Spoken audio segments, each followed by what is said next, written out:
నువ్వు నిన్న కాక మొన్నొచ్చావు ఇక్కడికి. అలాంటి నీలో ఇంత శక్తి ఉందా? గుర్తుంచుకో, నేను లెవెల్ 9 వారియర్ని, కానీ నువ్వు లెవెల్ 1 కూడా దాటలేదు. నువ్వు నన్ను ఓడించాలనుకుంటున్నావా? ఎక్కడి నుంచి వస్తారో ఇక్కడికి చేతకాని వాళ్ళు. దేవిక ఎవరి ఫైటింగ్ లెవెల్ అయితే ఎగతాళి చేస్తుందో అతని పేరే ధ్రువ. అతను క్రిప్టో వరల్డ్ కి కొత్తగా వచ్చాడు. ఇక్కడ ఉండే వాళ్ళకి వారి నైపుణ్యాల ఆధారంగా లెవెల్స్ ఇవ్వబడతాయి. అయితే లెవెల్ 9 లో ఉన్న దేవిక ఎందుకు ధ్రువ మీదకు ఎక్కువ శ్రద్ధ చూపిస్తోంది? ఎందుకంటే ధ్రువ లెవెల్ 1 లో ఉన్నప్పటికీ దేవిక కంటే స్ట్రాంగ్ గా ఉన్నాడు. అతని మూవ్స్ కూడా దేవికని ఇంప్రెస్ చేస్తున్నాయి. అసలు ఇది ఎలా సాధ్యం? దేవిక లెవెల్ 9 వారియర్, ధ్రువ ఇంకా లెవెల్ 1 కూడా దాటలేదు. అలాంటి ధ్రువ దేవికని ఎలా ఓడించాడు? నిజానికి ధ్రువ అప్పటి వరకు వేట కూడా మొదలు పెట్టలేదు. అందుకే అతని లెవెల్ అంత తక్కువగా ఉంది. ధ్రువ తన మొదటి వేట కోసం బయలుదేరినప్పుడు అతనికి ఒక తెల్లని తోడేలు కనిపించింది. అతను వెంటనే తన కత్తిని తీసి ఆ తోడేలు కాలు మీద పొడిచాడు. అప్పుడు అక్కడ ఒక ఆశ్చర్యకరమైన సంఘటన జరిగింది. నిజానికి ఆ తోడేలు ఒక అమ్మాయి. కత్తి తగలడం వల్ల ఆ తోడేలు నోట్లో నుండి ఒక అరుపు వచ్చి దేవిక రూపంలోకి మారింది. ధ్రువ పొరపాటున ఈ తప్పు చేశాడని అందరికీ తెలుసు. కానీ దేవిక మాత్రం తన అహంకారంతో ధ్రువాని ఎంతగానో నిందించింది. కానీ ఇప్పుడు ఇంకా ధ్రువ వంతు. నేను నీతో ఛాలెంజ్ చేస్తున్నాను దేవిక. ఇప్పటి నుండి 2 నెలల తర్వాత నేను నీ అహంకారాన్ని నాశనం చేస్తాను. నన్ను బలహీనుడని, పిరికివాడని, పిచ్చివాడని పిలిచావు. నేను ఈ క్రిప్టో వరల్డ్ లోనే పవర్ఫుల్ వారియర్ అయినా నిన్ను ఓడించి చూపిస్తాను. లేదంటే నా పేరు ధ్రువానే కాదు. ధ్రువ ఒక సాధారణ కుటుంబానికి చెందిన యువకుడు. ధ్రువ తండ్రి మరణించిన తర్వాత అతని చిన్నాన్న మోసం చేసి వారి ఇంటిని స్వాధీనం చేసుకున్నాడు. దాన్ని తిరిగి పొందడానికి ధ్రువకి 3 కోట్ల రూపాయలు కావాల్సొచ్చింది. అందుకే ధ్రువ తన తండ్రి చిన్ననాటి స్నేహితుడు ప్రొఫెసర్ ఆర్యగుప్తా సహాయంతో భూమి నుండి కోట్ల మైళ్ల దూరంలో ఉన్న క్రిప్టో వరల్డ్కి వచ్చాడు.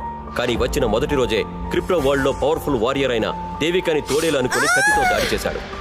దేవిక ధ్రువని తీవ్రంగా అవమానించడంతో బలహీనుడిగా ఉన్నప్పటికీ ధ్రువ దేవికతో ఛాలెంజ్ చేశాడు. సరే ధ్రువ, నేను కూడా నీ ఛాలెంజ్ యాక్సెప్ట్ చేస్తున్నాను. కానీ గుర్తు పెట్టుకో, నేను పోరాటంలో నా వాళ్ళని కూడా వదలను. నువ్వు అపరిచితుడివి. దారుణమైన చావు రాకుండా ఉండాలని దేవుణ్ణి కోరుకో. దేవుడి సన్నిధిలో అందరికీ న్యాయం జరుగుతుంది దేవిక. నేను నిర్దోషిగా ఉన్నప్పటికీ నువ్వు నన్ను అవమానించావు. అంతేకాకుండా నా పెంపకాన్ని ప్రశ్నించావు. నువ్వు దీనికి తగిన ఫలితం అనుభవించాల్సిందే. క్రిప్టో వరల్డ్ లో నీ ఓటమిని చూసే వరకు నాకు మనశ్శాంతి ఉండదు. కాన్ఫిడెన్స్ ఉండడం మంచిదే, కానీ ఓవర్ కాన్ఫిడెన్స్ నీ మరణానికి దారి తీస్తుంది అని చెప్పి దేవిక ఒక విజిల్ వేసింది. అప్పుడు ఒక తెల్లని గుర్రం పరిగెత్తుకుంటూ దేవిక దగ్గరకు వచ్చింది. దేవిక దానిపై కూర్చుని వెళ్లిపోయింది. ధ్రువ కోపంతో నిలబడి అలా చూస్తూ ఉన్నాడు. దేవిక వెళ్లిపోయిన కాసేపటికి ధ్రువ కోపం తగ్గింది. ఇప్పుడు అతను తన ప్రతి మాటకు పశ్చాత్తాపపడుతున్నాడు. ధ్రువ అలానే నిలబడి తనలో తానే మాట్లాడుకుంటున్నాడు. రే ధ్రువ, కనీసం నువ్వు ఎవరితో మాట్లాడుతున్నావో ఆలోచించాల్సింది. ఒకవైపు క్రిప్టో వరల్డ్ కి కొత్తగా వచ్చావు, పైగా వచ్చినప్పుడే శత్రుత్వాన్ని తెచ్చుకున్నావు. ఇక్కడ ప్రజలకి ఏలియన్స్ చంపి కొంచెం శక్తి సంపాదించడానికే సంవత్సరాలు పడుతుంది. అలాంటిది ఏలియన్లను వదిలే, జీవితంలో కనీసం ఎలుకను కూడా పట్టుకొని నాలాంటి వ్యక్తి కేవలం 2 నెలల్లో ఇదంతా ఎలా చేస్తాడు? రే ధ్రువ, ఇంకా నీ బ్రతుకు గోవిందా అని తనను తాను నిందించుకున్న తర్వాత ధ్రువ దేవాశ్రమానికి తిరిగి వచ్చాడు. దేవాశ్రమం భూమి నుండి వచ్చిన ప్రజల స్థావరం. అక్కడ అందరికీ ఒక రూమ్ అలాట్ చేయబడింది. ధ్రువ దేవాశ్రమానికి చేరుకున్నప్పుడు అతని కళ్ళు ఆశ్చర్యంతో పెద్దవయ్యాయి. ఎందుకంటే బయట గ్రాండ్ మాస్టర్ మొత్తం దేవాశ్రమంతో సహా నిలబడి ఉన్నారు. పైగా గ్రాండ్ మాస్టర్ క్రిప్టో వరల్డ్ లో ఉన్న పవర్ఫుల్ వారియర్స్ లో ఒకరు. అతను ధ్రువతో, రే అది నువ్వేనా నా దేవిక డార్లింగ్ పై దాడి చేసి పోరాటానికి ఛాలెంజ్ చేసింది? నీకు బ్రతకాలి అనే ఆశ లేకపోతే చెప్పు, ఇప్పుడే నీ మెడలు విరగొట్టి ఫుట్బాల్ ఆడుకుంటాను. మీరు నన్ను తప్పుగా అర్థం చేసుకుంటున్నారు. అసలు విషయం వేరే ఉంది. ఏం జరిగిందో నాకు అనవసరం. నేను ఇప్పుడే నీకు బుద్ధి చెప్పగలను, కానీ నేను అలా చేయను. మొత్తం దేవాశ్రమం ముందు దేవిక నిన్ను పోరాటంలో ఓడించినప్పుడు అసలైన మజా వస్తుంది. నువ్వు ఒక అమ్మాయి చేతిలో ఓడిపోతావు. ధ్రువకి ఆ సమయంలో ఏం మాట్లాడాలో అర్థం కాలేదు. అతను నిశ్శబ్దంగా తన రూమ్ కి వెళ్లడానికి ప్రయత్నించాడు. కానీ అప్పుడే గ్రాండ్ మాస్టర్ అందరూ జాగ్రత్తగా వినండి. ఎవరైనా ఈ పిచ్చివాడికి ఏదైనా సహాయం చేయడానికి ప్రయత్నించినా లేదా మాట్లాడడానికి ప్రయత్నించినా అతను నా శత్రువు అవుతాడు. మీ అందరికీ తెలుసు, క్రిప్టో వరల్డ్ లో ఉండే ప్రజలు నా శత్రువుగా మారడానికి కంటే మరణాన్ని ఇష్టపడతారు. ధ్రువకు ఇప్పుడు ఏం చేయాలో అర్థం కాలేదు. మొత్తం దేవాశ్రమం ఇప్పుడు ధ్రువకు వ్యతిరేకంగా మారింది. ఇప్పుడు ధ్రువ ఏదో ఒక విధంగా ఏలియన్ను చంపి శక్తిని సంపాదించాలి. అప్పుడే దేవికతో పోరాడగలడు. అందుకే ఏమాత్రం ఆలస్యం చేయకుండా ధ్రువ తన కత్తిని తీసుకుని అడవి వైపు వెళ్లాడు. అతనికి వెళ్లేటప్పుడు ప్రొఫెసర్ ఆర్యగుప్తా చెప్పిన ప్రతి మాట ధ్రువకు గుర్తుకు వచ్చింది. బాబు ధ్రువ, నువ్వు క్రిప్టో వరల్డ్ కి వెళుతున్నావు కాబట్టి ఒక విషయం గుర్తుంచుకో. క్రిప్టో వరల్డ్ లో 4 రకాల ఏలియన్స్ ఉంటాయి. General aliens, primary aliens, mutant aliens, secret blood aliens. ప్రస్తుతం నువ్వు జనరల్ ఏలియన్స్, ప్రైమరీ ఏలియన్స్ మాత్రమే వేటాడాలి. నీ శక్తి పెరిగే కొద్దీ ప్రమాదకరమైన ఏలియన్లను కూడా వేటాడవచ్చు. వాటి నుండి నీకు డెవిల్ సోల్ లభిస్తుంది. నువ్వు ఏలియన్ సోల్ నమ్మి డబ్బు కూడా సంపాదించవచ్చు. ప్రొఫెసర్ ఆర్యగుప్తా చెప్పిన విషయాన్ని గుర్తు చేసుకున్న ధ్రువ తనలో తానే మాట్లాడుకుంటూ, నేను జనరల్ ఏలియన్స్ ని మాత్రమే వేటాడాలి. ఎందుకంటే ప్రైమరీ, మ్యూటెంట్ లేదా సీక్రెట్ బ్లడ్ ఏలియన్స్ చాలా శక్తివంతమైనవి. వాటిని చంపడానికి నాకు చాలా ఎనర్జీ అవసరం అవుతుంది. అప్పుడే అతనికి చెట్ల దగ్గర ఏదో కదలిక కనిపించింది. ధ్రువ ఒక చెట్టు వెనక దాక్కుని దాడి చేయడానికి సిద్ధంగా ఉన్నాడు. అప్పుడు అక్కడ నుండి ఒక బంగారు రంగు తాబేలు బయటకొచ్చింది. ధ్రువ టైం వేస్ట్ చేయకుండా వెంటనే ఆ తాబేలుపై దాడి చేశాడు. కానీ ఆ తాబేలు ధ్రువ చేసిన దాడి నుండి తప్పించుకుంది. పైగా చూస్తుండగానే అది పెద్ద పంజా, పెద్ద దంతాలు కలిగిన తాబేలుగా మారింది. ఇదేదో సాధారణ ఏలియన్ అనుకున్నాను, కానీ ఇది చాలా ప్రమాదకరమైనది. దీన్ని చంపడం మాట దేవుడెరుగు. దీన్ని ఎదుర్కోవడం కూడా చాలా కష్టం. ఇంతలో ఆ బంగారు తాబేలు ధ్రువపై దాడి చేసింది. దాంతో ధ్రువ నేలపై పడిపోయాడు. తాబేలు తన పంజాలతో ధ్రువ ఛాతీపై దాడి చేస్తోంది. ఈ రోజు తన చావు ఖాయమని ధ్రువకు అనిపించింది. కానీ అప్పుడే ధ్రువ తన పూర్తి శక్తిని ఉపయోగించి ఎలాగోలా తాబేలుని తన నుండి దూరంగా నెట్టేసి ప్రాణాల్ని కాపాడుకోవడానికి దట్టమైన అడవి వైపు పరిగెత్తడం ప్రారంభించాడు. కానీ ఆ తాబేలు కూడా ధ్రువ వెనక పరిగెత్తింది. అది చూసిన ధ్రువ వెంటనే ఒక రాయి వెనక దాక్కున్నాడు. ఇదంతా నేను అనుకున్నంత సులభమైతే కాదు. ఇప్పుడు నా ప్రాణాలకి ప్రమాదం వచ్చింది అని అనుకుని ధ్రువ కళ్ళు మూసుకున్నప్పుడు అతని కళ్ళ ముందు అతని తల్లి ఇంకా చెల్లి ఏడుస్తున్న ముఖం కనిపించింది. అతను వెంటనే కళ్ళు తెరిచాడు. నా కోసం కాకపోయినా నా తల్లి ఇంకా నా చెల్లి కోసం నేను పోరాడాలి. ఎలాగైనా నేను ఈ తాబేలును చంపి తీరాలి అని అనుకోగానే అకస్మాత్తుగా ధ్రువలో శక్తి పెరిగినట్లు అతనికి అనిపించింది. అతను తన కత్తిని గట్టిగా పట్టుకుని చుట్టూ జాగ్రత్తగా తాబేలు కోసం చూడసాగాడు. తాబేలు ధ్రువ ముందు నుండి వెళ్ళగానే ధ్రువ తాబేలు మీదకి దూకి దాని మెడను నరికేశాడు. వెంటనే ఆ తాబేలు చనిపోయింది. అప్పుడే ధ్రువ ముందుకి ఒక బ్లూ కలర్ ట్రాన్స్పరెంట్ స్క్రీన్ వచ్చింది. బంగారు తాబేలు చంపబడింది. 010 జీన్ పాయింట్లను పొందడానికి బంగారు తాబేలు యొక్క ఎనర్జీని తీసుకోండి. ధ్రువ ఆ ఎనర్జీని తీసుకున్నాక ఇంకొక వాయిస్ వచ్చింది. మీకు 7 జీన్ పాయింట్లు ఇంకా బంగారు కవచం లభించాయి. అది విన్న ధ్రువ ఆశ్చర్యపోయాడు. అదే సమయంలో అతని ముందుకు ఒక బంగారు రంగు కవచం వచ్చింది. బంగారు కవచం అంటే ఏంటి? ధ్రువ ఆ కవచాన్ని తాకగానే అతని శరీరం మొత్తం ఆ కవచంతో కప్పబడిపోయింది. దాన్ని ధరించిన తర్వాత ధ్రువ తనలో తెలియని ఒక శక్తిని అనుభవించాడు. అతను ఆ శక్తిని పరీక్షించడానికి పూర్తి శక్తితో ఒక చెట్టుపై పంచ్ ఇచ్చాడు. అప్పుడు ఆ చెట్టుకి పెద్ద పగులు వచ్చింది. ధ్రువకి అప్పుడే మరో స్వరం వినిపించింది. ఈ బంగారు కవచం యొక్క శక్తి ముసుగు వెనుక మీ గుర్తింపు దాచి ఉన్నంత వరకు మాత్రమే ఉంటుంది. దాంతో తన దగ్గర ఈ కవచం ఉందని ఎవరికీ తెలియనివ్వకూడదని ధ్రువకు అర్థమైంది. మొదటి వేటలోనే ఇంత పెద్ద వస్తువు దొరికినందుకు ధ్రువ చాలా సంతోషించాడు. కానీ ధ్రువకు తెలియదు ఒక పెద్ద కష్టం ధ్రువ కోసం ఎదురు చూస్తోందని. ధ్రువ దేవాశ్రమంలో తన గదికి చేరుకున్నప్పుడు ధ్రువకి భూమి నుండి ప్రొఫెసర్ ఆర్యగుప్తా వీడియో కాల్ వచ్చింది. ధ్రువ, నీ చెప్పేది జాగ్రత్తగా విను. నీ తల్లి అమ్మకేమైంది ఆర్యగుప్తా అంకుల్? ఏం జరిగింది? ధ్రువ, నీ బాబాయ్ పిన్ని మళ్ళీ వచ్చారు. వచ్చే 3 నెలల్లో 3 కోట్ల రూపాయలు ఇవ్వకపోతే నీ తల్లిని చెల్లిని ఇంట్లో నుండి గెంటేస్తామని చెప్పారు.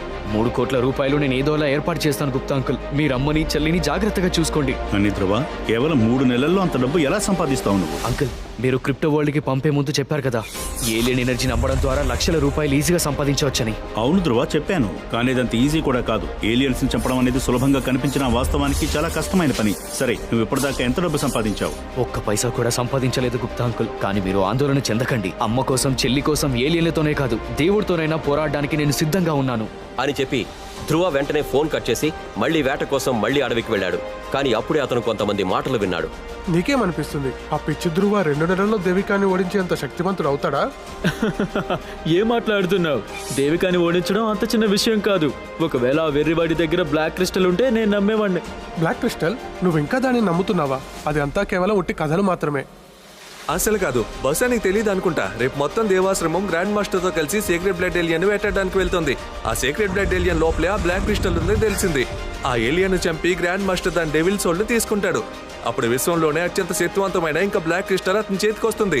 అలా అయితే రేపటి వేట క్రిప్టో వరల్డ్ చరిత్రలో అతిపెద్ద వేట కావచ్చు. ధ్రువ ఈ మాటలపై పెద్దగా దృష్టి పెట్టలేదు. కానీ బ్లాక్ క్రిస్టల్ అనే పదం అతని చెవుల్లో పదే పదే మారుమోగుతోంది. ధ్రువ క్రిప్టో వరల్డ్ యొక్క అత్యంత ప్రమాదకరమైన ప్రదేశాల్లో ఒకటైన పశ్చిమ కొండకు చేరుకున్నాడు. అక్కడ చురుకైన మిడతల ప్రాంతం ఉంది. చురుకైన మిడతలు చాలా వేగంగా ఉన్నాయి.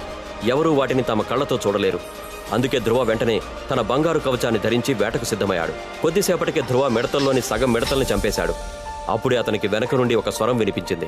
నువ్వు సామాన్య మనిషివా లేక దేవుడివా? క్రిప్టో వరల్డ్ లో ఇప్పటి వరకు ఎవరు చేయలేంది నువ్వు చేసి చూపించావు. నేను దేవుణ్ణి కాదు, కానీ నేను అనుకున్నది చేసి చూపిస్తాను. నీకేం కావాలో చెప్పు. నువ్వు ఒక్కడివే ఇన్ని మిడతలు ఏం చేసుకుంటావు? ఒక పని చేయి, వాటిని నాకు అమ్మేయి. ధ్రువకి ఆ ఒప్పందం బంపర్ ఆఫర్లా అనిపించింది. అందుకు వెంటనే ఒప్పేసుకున్నాడు. Thank you friend. ఇదిగో మొత్తం 1 కోటి రూపాయలు. ఇలాంటి మంచి డీల్ ఏదైనా ఉంటే నన్ను కాంటాక్ట్ అవ్వచ్చు. నా దగ్గర ఇంకా చాలా డబ్బు ఉంది. ధ్రువ డబ్బు తీసుకుని వెళ్లబోతుండగా విశాల్ ధ్రువతో, అరే భయ్యా, కనీసం నీ పేరైనా చెప్పొచ్చుగా. డాలర్, మీరు నన్ను డాలర్ అని పిలవచ్చు. అని ఇది చెప్పి ధ్రువ మరింత ఎక్కువగా వేటాడేందుకు దట్టమైన అడవిలోకి వెళ్ళాడు. అక్కడ సింహం లాంటి ఒక పెద్ద ఖడ్గమృగాన్ని వేటాడిన తర్వాత ధ్రువ తన బంగారు కవచాన్ని తీసేసి మళ్లీ సాధారణ ధ్రువగా మారిపోయి దేవాశ్రమంలోని తన గదికి తిరిగి వెళ్ళాడు. తన గదికి చేరుకున్న తర్వాత దేవాశ్రమంలో తను విన్న వాళ్ల మాటలు గుర్తుకొచ్చాయి. ఈ రోజు కొంతమంది బ్లాక్ క్రిస్టల్ గురించి మాట్లాడుకుంటున్నారు. దాని సహాయంతో చాలా త్వరగా శక్తివంతమైన వ్యక్తి అవ్వచ్చు. అంటే నేను రేపటి వేటకు గ్రాండ్ మాస్టర్తో వెళ్ళాలి. కానీ ఇలా చేయడం అంటే సింహం నోట్లో తలపెట్టడమే అవుతుంది. దాని ఫలితం మరణమే. కానీ నాకు ఇది చేయాల్సిందే. ఎందుకంటే 2 రోజుల్లోనే నేను దేవికాని ఛాలెంజ్ చేసిన రోజు వచ్చేస్తుంది. మరుసటి రోజు ధ్రువ అందరితో పాటు వేటకు వెళ్ళడానికి సిద్ధమయ్యాడు. కానీ అప్పుడే ఒక వ్యక్తి అతన్ని ఆపాడు. ఒరే పిచ్చోడా, నువ్వెక్కడికి వెళ్తున్నావు? నీకు తెలియదా అక్కడ ప్రాణాలకు ప్రమాదం ఉంటుందని? నీలాంటి పిరికివాడు బలహీనుడు ఇంట్లోనే కూర్చోవాలి. అంతలోనే అక్కడికి grand master team member Akash అక్కడికి వచ్చాడు. అరే, అతను మనతో రాకుండా ఎందుకు ఆపుతున్నావు? మనకు అతను అవసరం చాలా ఉంది. అది విన్న ధ్రువ సంతోషించాడు. ధ్రువ తన సంతోషాన్ని వ్యక్తం చేయడానికి ముందే ఆకాష్, వేటకు వెళ్తున్నాం కాబట్టి ఎలాగైనా మనకి సామాన్లు మోయడానికి ఒక సేవకుడు అవసరం అవుతాడు కదా, దానికోసమైనా వీడిని మనతో పాటు తీసుకెళ్దాం. ధ్రువ సేవకుడిలా వాళ్ళ సామాను మొత్తాన్ని మోసుకెళ్తున్నాడు. అతని పరిస్థితి కుక్క కంటే హీనంగా ఉంది. సుమారు 3 గంటలు గడిచిన తర్వాత వారు ఆ ఏలియన్ ఉన్న ప్రదేశానికి చేరుకున్నారు. ఆ ఏలియన్ని చూసిన ధ్రువ షాక్ అయ్యాడు. ఆ ఏలియన్ తల ఎద్దులాగా, కొమ్ములు ఖడ్గమృగంలాగా, శరీరం మనిషిలాగా ఉంది. దాని చేతిలో బంగారు కొడవలి ఉంది. అది నోట్లో నుండి నిప్పులు చిమ్ముతోంది. అది చూసిన గ్రాండ్ మాస్టర్, నేను మాత్రమే దానిపై చివరిగా దాడి చేసి దాన్ని చంపుతాను. ఎందుకంటే దాన్ని చంపిన వాళ్ళకే డెవిల్ సోల్ దొరుకుతుంది. ఆ ఏలియన్ని అందరూ కలిసి చుట్టుముట్టి అన్ని వైపుల నుండి దాని మీద బాణాలతో దాడి చేస్తున్నారు. కానీ ఆ బాణాలు కూడా దాన్ని ఏమీ చేయలేకపోతున్నాయి. అప్పుడు ఆ ఏలియన్ తన వేగంతో ఒక్క క్షణంలో గ్రాండ్ మాస్టర్ వాహనాన్ని ధ్వంసం చేసింది. అది చూసి గ్రాండ్ మాస్టర్ కోపంతో రగిలిపోయాడు. నా వాహనాన్ని నాశనం చేసి నువ్వు తప్పించుకుంటావని అనుకుంటున్నావా? నా పేరు గ్రాండ్ మాస్టర్. నేను అందరి లెక్కలు సరి చేస్తాను. అప్పుడు గ్రాండ్ మాస్టర్ తన గ్రీన్ ఈగల్ డెవిల్ సోల్ ని పిలిచి దాన్ని బాణంగా మార్చి సేక్రెడ్ బ్లడ్ ఏలియన్ వైపు ప్రయోగించాడు. ఆ బాణం గాల్లోకి ఎగిరి నేరుగా దాని ఛాతీలోకి దూసుకెళ్లింది. దాంతో ఆ ఏలియన్ తీవ్రంగా గాయపడి కొన్ని క్షణాల్లోనే నేల మీద కుప్పకూలింది. అది చూసిన అందరూ ఆశ్చర్యపోయారు. ఎందుకంటే గ్రాండ్ మాస్టర్ ని ఎవరూ అంత కోపంగా చూడలేదు. అప్పుడు గ్రాండ్ మాస్టర్ సంతోషంగా సంబరాలు జరపబోతున్నప్పుడు ఆకాశం నుండి చంద్రుని ఆకారంలో ఉన్న ఒక బల్లెం ఎగురుకుంటూ వచ్చి నేరుగా సేక్రెడ్ బ్లడ్ ఏలియన్ మీద పడింది. దాంతో అది పూర్తిగా చనిపోయింది. ఆ తర్వాత మెరుపు వేగంతో బంగారు రంగు కవచం ధరించిన వ్యక్తి వచ్చాడు. అతనే ధ్రువ. ధ్రువ సేక్రెడ్ బ్లడ్ ఏలియన్ ఎనర్జీని ఇంకా దాని డెవిల్ సోల్ ని బ్లాక్ క్రిస్టల్ ని తీసుకుని వెళ్లిపోయాడు. ఇదంతా రెప్పపాటు కాలంలో జరిగిపోవడంతో మిగిలిన వాళ్ళకి ఏం జరిగిందో అర్థం కాలేదు.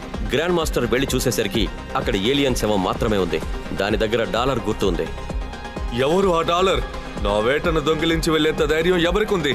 నేను ఎవరో వాడికి తెలీదా? అతనెవరో మాకు కూడా తెలీదు.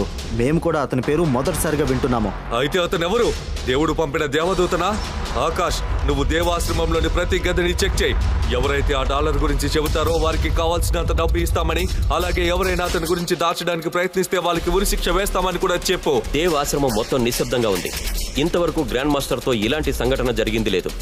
ఆకాష్ తన టీంతో కలిసి మొత్తం దేవాశ్రమాన్ని చెక్ చేస్తున్నాడు. ధ్రువ తన గదిలో కూర్చొని బ్లాక్ క్రిస్టల్ ని చూస్తున్నాడు. అప్పుడే అతని తలుపుని తోసేసి ఆకాష్ ఆ గదిలోకి వచ్చాడు.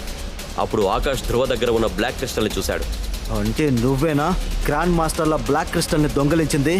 ఇప్పుడు చూడు నీ బ్రతుకు ఏమవుతుందో అని చెప్పి ఆకాష్ వెళ్ళిపోబోయాడు. అప్పుడు ధ్రువ అతని తలపై కొట్టి అతన్ని స్పృహ తప్పేలా చేసి ఆకాష్ ని ఒక బాక్స్ లో బంధించాడు. ధ్రువ అతనికి అక్కడే తిండి పెడుతూ ఉండేవాడు. ధ్రువానే ఇవన్నీ చేశాడేమో అనే అనుమానం ఎవ్వరికీ రాలేదు. చివరికి ఆ రోజు రానే వచ్చింది. అదే ధ్రువ ఇంకా దేవికల మధ్య యుద్ధం జరిగే రోజు. ఇద్దరూ వార్ రూమ్ కి చేరుకున్నారు. మొత్తం దేవాశ్రమం వారి యుద్ధం చూసేందుకు ఆతృతగా ఉంది. ప్రతి చోట వారి యుద్ధం గురించే చర్చలు జరుగుతున్నాయి. దేవిక, ఈ వెర్రివాడికి ఈ రోజు తన ముత్తాతలు గుర్తు రావాలి. వాడెవరితో పెట్టుకుంటున్నాడో వాడికి తెలియాలి. వాడు మళ్ళీ తిరిగి భూమికి పారిపోయేలా కొట్టువాడిని. ఇలాంటి మాటల మధ్య దేవిక ఇంకా ధ్రువ యుద్ధానికి సిద్ధమయ్యారు. ఇద్దరి చేతుల్లోనూ కత్తులున్నాయి. దేవిక ఒక క్షణంలో ధ్రువను ఓడిస్తుందని అందరికీ తెలుసు. యుద్ధం మొదలవడానికి సైరన్ మోగగానే అందరూ సైలెంట్ అయిపోయారు. దేవిక కత్తి పట్టుకుని ధ్రువ దగ్గరికి వస్తోంది. ధ్రువ దగ్గరికి వచ్చిన దేవిక తన కత్తిని నేలపై పడేసి ధ్రువతో, ధ్రువ, నువ్వు కూడా నా గ్రూప్ లో చేరాలనుకుంటున్నావా? నువ్వొస్తే మా గ్రూప్ అత్యంత శక్తివంతంగా మారుతుంది. దేవిక ఎవరినైతే చంపాలని ప్రమాణం చేసిందో అతడిని తన గ్రూప్ లో ఎందుకు చేర్చుకోవాలనుకుంటోంది? ఆకాష్ ధ్రువ బారి నుండి తప్పించుకుని అందరికీ నిజం చెప్పేస్తే ఏమవుతుంది? బ్లాక్ క్రిస్టల్ కి ఉండే పవర్ ఏంటి? ధ్రువనే డాలర్ అని అందరికీ తెలిస్తే ఏమవుతుంది? ఇలాంటి కథను ప్రపంచమంతా ఆసక్తితో వింటుంది. ప్రజలు డబ్బులు ఖర్చు చేసి కూడా వినాలనుకునే కథ. అదే కథ ఇప్పుడు మీకు ఉచితంగా వినడానికి లభిస్తోంది. ఈ వీడియో అదృశ్యం అవ్వడానికి ముందే కింద ఇచ్చిన ఇన్స్టాల్ లింక్ పై క్లిక్ చేసి పాకెట్ FM ని డౌన్లోడ్ చేసుకుని వినండి. సూపర్ హిట్ స్టోరీ ధ్రువ AD 2500.